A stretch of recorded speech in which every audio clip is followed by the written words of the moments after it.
மனுஷனுக்கு ஒரு காலமும் ஈஸ்வரனாக முடியாது.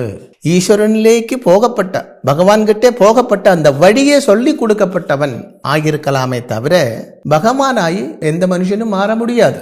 அப்படி ஆயிருந்திருந்தால் நம்ம புராணங்கள்ல எவ்வளோ மகான்மாரே சொல்லி இருக்கிறது. புராணங்கள் கொஞ்சம் படிச்சு பாருங்க.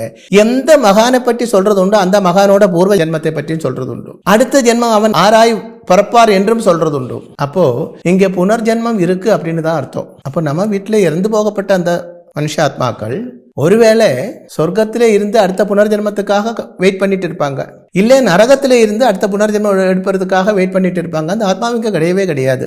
இப்போ நீங்க ஒரு சந்தேகம் கேட்பீங்க, அப்ப எதுக்கு பித்ரு தர்ப்பணம் பண்றது என்று. அது நமது கடமை, அது செய்துதான் ஆக வேண்டும்.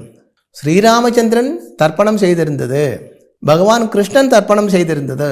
பாருங்க, ஈஸ்வரனே மனுஷனாக அவதாரம் பண்ணும்போது அவங்களே தர்ப்பணம் பண்ணாங்க.